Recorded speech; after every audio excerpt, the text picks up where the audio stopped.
मित्रांनो, साधी माणसे या मालिकेच्या आजच्या भागामध्ये सर्वजण आईस्क्रीम खात असतात तेव्हा मधू म्हणते, वाव, खरंच खूप छान आईस्क्रीम आहे.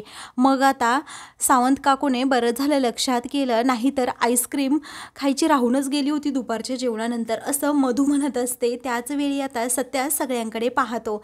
त्याला आता फॅमिलीचं असं सुख काही माहीत नसतं, त्यामुळे आता तो लगेच बाहेर जातो. मीरा विचारते की कुठे चाललात? मग आता इथे बाहेरच आहे असं सत्या म्हणतो. लक्ष्मी त्याच्याकडे पाहतच राहते. म्हणते, माझा जावई अगदी फणसासारखा आहे. दिसायला वरून अगदी काटेरी दिसतो, परंतु फणसाचे गर कसे असतात आतून मऊ आणि मधुर, सेम त्याचं मन सुद्धा तसंच आहे. अगदी त्यांची काळजी करतो.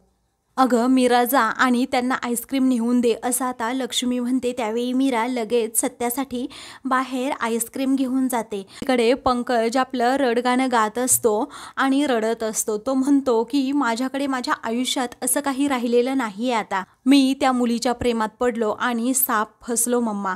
त्यावेळी आता निरूपा म्हणते, जर तुला कोणती मुलगी आवडत होती तर तसं मला सांगायचं ना. अरे, त्या भिकारड्या मुलीला तू हो म्हटला म्हणून मी लग्नासाठी तयार झाले. तुझ्या सुखापुढे मला काहीही दिसत नव्हतं.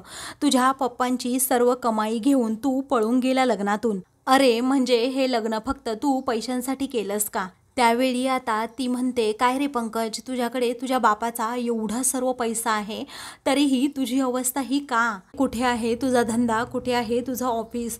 तू स्वतःचा धंदा काहीतरी करणार होतास ना? असं ती आता सारखी सारखी विचारू लागते. अरे सांग ना पंकज, काय झालं ते? त्यावेळी आता पंकज म्हणू लागतो की अगं मम्मा, त्या सारिकाने मला फसवलं. मला लग्नाचं खोटं आमिष दाखवलं, बिझनेसची स्वप्न दाखवली आणि तेथून ती पळून गेली. तेव्हापासून मी माझा एकटाच फिरतोय मम्मा असा. त्यावेळी आता निरूपा म्हणते, म्हणजे काय म्हणायचंय तुला? तेव्हा आता त्याला आठवतं की कशाप्रकारे सारिकाने त्याच्यावर भुरळ घातली आणि लग्नानंतर आपण दोघेही कशाप्रकारे एकत्र राहू, त्याचबरोबर आपलं नवीन घर सजवू, मग आपण दोघेही आपला बिझनेस करायला मोकळं, असं म्हणून तिने त्याला पूर्णपणे आता गंडवलेलं असतं. त्यावेळी आता ती विचारते, म्हणजे ती मुलगी तुझे सर्व पैसे घेऊन पळाली का? तेव्हा आता तो फक्त होकारार्थी मान हलवतो. तर निरूपा आता भयंकर चिडते आणि त्याच्या सणासण कानाखाली मारून विचारते, तुझ्या पप्पाची ती 40 वर्षाची कमाई होती आणि तू असा बोलतोस, तुला लाज वाटत नाही का? तू एवढा मूर्ख आहेस का? असं म्हणून आता निरूपा ही खूपच रडू लागते. त्यावेळी आता पंकज देखील पश्चाताप करत राहतो. तो म्हणतो, मी तरी काय करू मम्मा, आता तूच सांग. तर दुसरीकडे सत्या हा बाहेर उभा असतो. तेवढ्यातच मीरा आता तेथे जाते आणि म्हणते, अहो हे घ्या, थँक्यू. त्यावेळी काय झालं असं तो विचारतो आणि थँक्यू का म्हणालीस? मग आता ती म्हणते, अहो मला वाटलं होतं की तुम्ही बाहेर जाऊन दारू पिऊन याल, परंतु तुम्ही असं काहीही केलेलं नाही. त्यामुळे तुम्ही माझ्या मनात एक वेगळं स्थान निर्माण केलं आहे. त्यानंतर आता तो बोलतो की पुढे बोल. मीरा आता त्याला आईस्क्रीम खा असं म्हणते आणि पुढे बोलत असते की अहो, या अगोदर जेव्हा मी तुम्हाला पाहिलं ना, तेव्हा तुम्ही फक्त अगोदर राडा घालत असायचे. त्यावेळी आता नक्की तुला काय म्हणायचे? म्हणजे मी एवढा रागीट आहे का? मी व्हिलन आहे का? असं तो विचारतो. त्यावेळी मीरा म्हणते, अहो तसं नाही. ती आता पुढे म्हणते, तुम्ही दिलेला शब्द पाळलात. आईसुद्धा तुमचं खूप कौतुक करत होती. तुम्हाला एक विचारू का? मग आता सत्या म्हणतो, नको विचारू. आता ते दोघेही एकमेकांकडे पाहून हसतात आणि खुणावूनच तिला बोलतो की विचार. मग आता मीरा त्याला विचारत असते, अहो तुम्हाला तर आज प्यावीशी वाटत होती ना, तरीही तुम्ही बाहेर गेला होतात, मग पिऊन नाही आलात? सत्या तिच्याकडे पाहतच राहतो.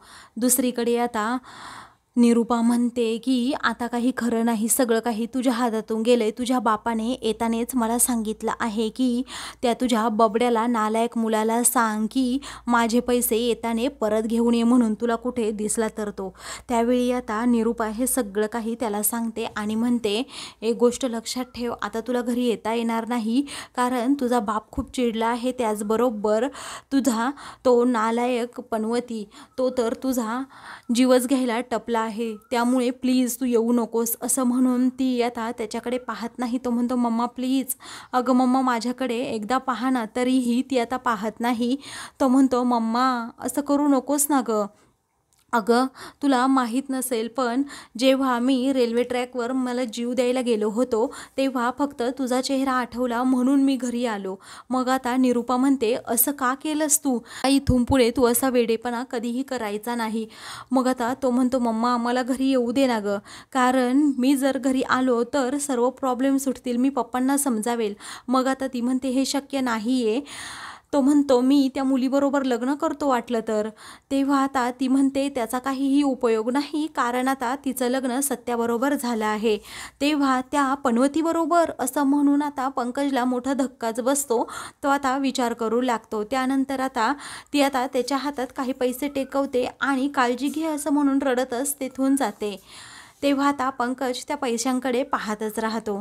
तर दुसरीकडे सत्या म्हणतो की मला असं बेफिक्र राहायचं असतं, त्यामुळे मी रोज दारू पितो. पण आज मला मुलं ना माझी खूप बोलवत होती दारू प्यायला, परंतु मी अजिबात तिकडे गेलो नाही, कारण तुझ्या आईने माझा मानसन्मान केला, त्याचबरोबर मला खाऊ पिऊ घातलं. मला असं माझं कुणीतरी भेटल्यासारखं झालं, म्हणूनच मी ठरवलं की अजिबात नाही, आज अजिबात दारू वगैरे प्यायची नाही. पण तुझ्या आईने खरंच मला आईसारखी माया दिली, तर मी दारूच्या दुकानाकडे न जाता आईस्क्रीमच्या दुकानाकडे गेलो. असं म्हणून तो आता आईस्क्रीम खात असतो. तेव्हा त्याच्या दाढीला जरा आईस्क्रीम लागते, तर मीरा त्याच्याकडे पाहून आता खूपच हसत असते. त्यावेळी ती त्याला खुणावूनच सांगते, पण आता सत्य विचारतो काय झालं. मग आता मीरा स्वतःच्या पदराने लगेच त्याची ती आईस्क्रीम स्वच्छ करते. तर दुसरीकडे निरूपा एकदम शांत बसलेली असते. त्याचवेळी आता काय झालं असं म्हणून तेथे आता सुधाकर राव येतात. त्यावेळी आता ती म्हणते, काही नाही, बसली आपली शांत. तेव्हा सुधाकर राव हसतात आणि म्हणतात, मला माहीत आहे ना तू का शांत बसलीस. अगं, आज सत्या किंवा मीरा नाही आहे ना, तू कुणाला बोलणार? त्या दोघांची तुला खूप आठवण येत असेल ना. मग आता ती म्हणते, मला कुणाचीही आठवण येत नाही. तुम्हाला आपल्या बबड्याची आठवण येत नाही का? तेव्हा त्या नालायकाचं नावसुद्धा माझ्यासमोर काढू नको. बापाचे पैसे घेऊन तो पळाला आणि कुठे जाऊन त्याने लग्न केलं असेल, त्याच्या बायकोबरोबर तिकडे आनंदात असेल, माझ्या पैशांवर उड्या मारत असेल तर मारू दे, परंतु मी त्याला कधीही माफ करणार नाही. मग आता निरूपाला अजूनच वाईट वाटतं. तेव्हा ती म्हणते, पण त्याला जर पश्चाताप झाला असेल आणि आपल्याकडे पुन्हा यायचं असेल तर त्यावेळी तू आत्ता बोलली, पुन्हा कधीही बोलू नको, कारण त्याला जर आपल्याकडे यायचं असतं आणि आपला विचार त्याने केला असता तर असा एका मुलीसाठी पैसे घेऊन तो कधी पळालाच नसता. अजून एक गोष्ट तुला सांगतो निरूपा, जर तो इकडे आला ना तर मी इथे राहणार नाही एक कधीच. मग आता निरूपा डबल कोंडीत अडकते. काय करावं तिला सुचत नाही. ती म्हणते, परंतु मुलांच्या चुका आपण तर पोटात घालायच्या असतात. त्यावेळी आता सुधाकर राव म्हणतात, नाही, अजिबात नाही, मी त्याच्या चुका अजिबात पोटात घालू शकत नाही, कारण तो खूप चुकीचं वागला आहे. मग आता निरूपा म्हणते, अहो आपलंच लेकरू आहे ते. तरीही सुधाकर राव आता ऐकायला तयारच नसतात. ते म्हणतात की जर तो इथे आला ना, बघ मी इथून निघून जाणार म्हणजे जाणारच, कारण हे घर जरीही तुझं असेल तरीही या घरामध्ये फक्त तो राहील किंवा मी राहील. असं म्हणून ते तेथून जातात. तेव्हा आता निरूपा रडतच बसते. दुसऱ्या दिवशी मीरा सकाळी लवकर उठते. सत्या मात्र अजूनही झोपलेला असतो. आता मीरा म्हणते की मला तर इथे काम करायचंय, परंतु हे झोपले आहेत, आता काय करावं कळत नाही. तेव्हा ती म्हणते, अहो उठा ना. खूप वेळ होऊन देखील सत्या आता उठत नाही, म्हणून मीरा म्हणते, आता काहीतरी आयडिया करायलाच हवी. ती आता त्याच गोष्टीचा विचार करते. तिने आता केस धुतलेले असतात, त्यातून पाणी टिप टिप पडत असतं. मग आता मीरा एक टॉवेल घेऊन मुद्दामच ती आता सत्याच्या केस झटकते, त्यामुळे त्यातून सत्याच्या तोंडावर पाणी पडतं. आता मीरा हसतच त्याच्याकडे पाहत असते, परंतु आता सत्या तरीही उठत नाही. मग आता मीरा म्हणते, काय करावं कळत नाही, आयडिया तर करावी लागेल दुसरी. असं म्हणून ती आता दुसरा विचार करत असते. तर आता मित्रांनो, पुढील भागामध्ये आता मीरा आपले केस बांधते आणि डायरेक्ट ब्लँकेट सकटच सत्याला हॉलमध्ये ओढून घेऊन चाललेली असते, परंतु आता सत्या तिला ओढतच नसतो. त्यानंतर तो म्हणतो, भूकंप झाला, भूकंप झाला असं म्हणून तो आता जोराजोरात ओरडतो आणि उठतो. त्यावेळी आता मधू हे सगळं हसतच पाहत असते. तेव्हा आता तो म्हणतो, ए धुमके, तू तुझं काय चाललंय? मग आता ती म्हणते, हो मला इथे किचनमध्ये काम करायचं आहे आणि तुम्ही इथेच झोपलात ना, म्हणून मी तुम्हाला उठवलं, बाकी काही नाही. त्यावेळी आता सत्या म्हणतो, मग नीट उठवायचं ना, असं का तू इकडे घेऊन चाललीस मला? मग आता मीरा म्हणते, चला की मग तुम्ही बाहेर हॉलमध्ये झोपा, कितीही वेळ झोपा मग. तेव्हा आता मधू मात्र हसत असते. त्याचवेळी तिची आई तेथे येते आणि तिचा कानच पिळत विचारते, काय गं, त्या दोघांची नवरा बायकोची भांडणं तू ऐकते का? तेव्हा मधू म्हणते, अगं भांडणं नाही ऐकत, त्या दोघांचं प्रेम पाहते एकमेकांवरचं.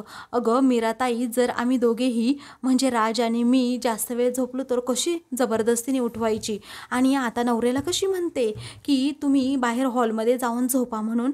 मग आता लक्ष्मी म्हणते, असंच पाहिजे, नवरा बायकोमध्ये भांडणंसुद्धा व्हायला पाहिजेत आणि तेवढं एकमेकांवर प्रेमसुद्धा असायला पाहिजे.